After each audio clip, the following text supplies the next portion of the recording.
We've got to rely on law enforcement and the intelligence services to utilize intelligence to try and identify and mitigate these attackers before they can bring harm to innocent civilians. Former FBI agent Sean Henry talking about heightened security here in the U.S. this holiday season. Meanwhile, today we are getting breaking word of new arrests in the attack on a Christmas market in Berlin. Tunisia's Interior Ministry says officials there have arrested 3 suspects, what they're calling a terror cell, in connection with that truck attack earlier this week. A nephew of attack suspect Anis Amri and 2 others are now in custody in Tunisia. Tunisian officials say Amri had sent his 18-year-old nephew money to join him in Europe. Amri himself now dead after a police shootout in Milan. Joining me now is Nayyera, a former State Department spokesperson and former White House senior director. Good morning to you. Good morning. Let's start with Berlin. We have so many countries involved in this case. The suspect caught in Milan, crossing 2 borders. Now this connection to a cell in Tunisia. How difficult is it, obviously, to track these potential attackers, especially in Europe?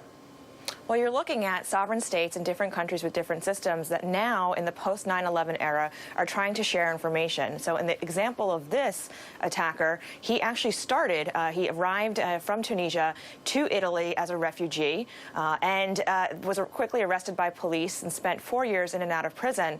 And he was actually alarming enough to the Italian authorities that they put him in this international database they have in Europe for terrorists and people who are radicalized. Now, what's particularly interesting is that Italy only has 100 people on that list, whereas a place like France has thousands. So you would think, and we would hope, that when Germany saw that there was only 100 people on the list and somebody in their country was on that list, they would take it very seriously. Now, we know that they were monitoring this guy, but unfortunately, they weren't able to foil the attack in time. Well, that's what I wanted to ask you. So you mentioned Amri. He was on the surveillance list in Germany, but he was also on a no-fly list here in the U.S., even set for deportation. So talk about how, he was able to slip through the cracks and commit such a major terrorist attack. It seems like, especially if you're already identified as a potential attacker, or is it just too, frankly, hard to track all of these different guys, men and women at different points in time?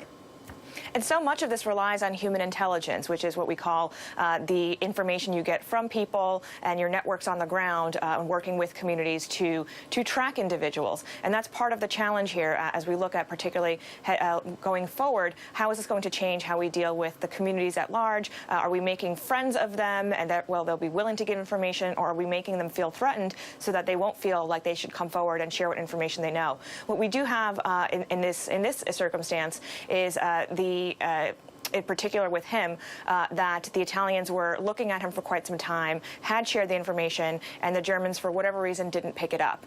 So that's part of the human factor in this, is that it really does require for individual law enforcement officials who are in the states of jurisdiction to be keeping track and being vigilant about the threat in their local areas. Really quickly, I don't want to dwell on this for too long and get in the weeds here, but when you say they're looking at him, for someone at home who doesn't really understand how it works, if you're dealing with thousands of people or even hundreds of people, obviously there are more of them than there are of people who are watching them.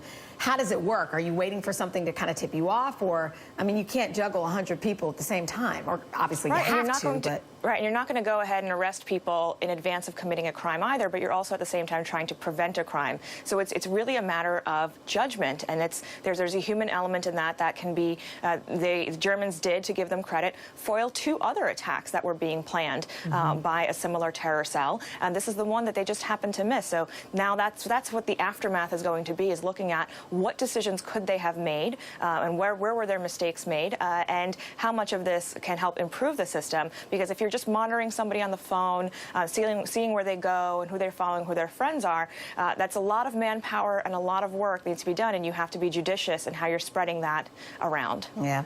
Let's switch gears for a moment. At the UN yesterday, the U.S., of course, abstained from a vote condemning Israel for building settlements in the West Bank. Put this in perspective here. Is this a big deal? Does this mean a lot? Or, it's not going to prevent Israel from building them anyway, but can you kind of put this in context here for us?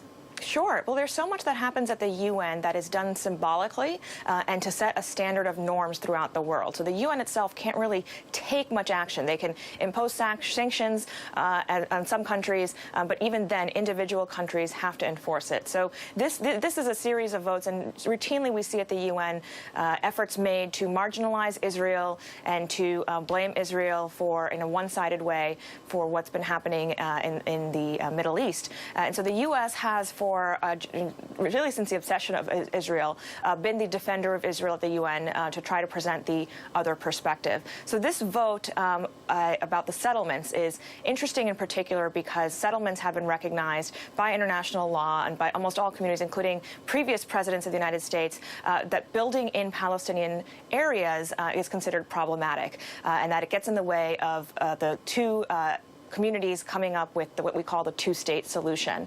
So again, this is a symbolic vote, and by not vetoing it, the United States is perceived as giving a sharp rebuke to the current administration in Israel for continuing to build these settlements. Again, it's not enforceable, but it does show where the Obama administration is with the Netanyahu administration, and that's not has not been a great relationship the last 8 years. Let's talk about President-elect Trump's response, weighing in not only on the vote, which he wanted President Obama to veto, but on how he'll handle the UN. Take a look at this tweet. He says, as to the UN, things will be different after January 20th. What message do you think he wants to send to the world with that? Well, I think he wants the world to know that the United States is an ally of Israel and that the United States, particularly in the UN, will continue to defend Israel and Israeli actions. Now, what is interesting is that he's done this at a time that he's not president yet. And so this really goes against the one president at a time tradition that we have in this country to allow for a peaceful transfer of power. Does it complicate things when there are multiple messages? I mentioned earlier today, New York Senator Chuck Schumer, a Democrat, actually sided with Trump on this one. Well, and there's multiple messages in Israel as well. I mean, Netanyahu is considered a far-right leader in the country, and in Israel you have the same kind of demographic and political breakdown that we have here in the U.S., where not everybody necessarily agrees with their president all the time. And so there is a discussion in Israel about what is the best way to pursue a two-state solution. So it'll be interesting to see how that plays out in Israel and how it plays out here in the United States, particularly as you have what we consider a right-wing president-elect and a right-wing Israeli leader, what that does to the region. Excellent conversation this morning. Nayyera, thank you for talking with me today. Good to see you.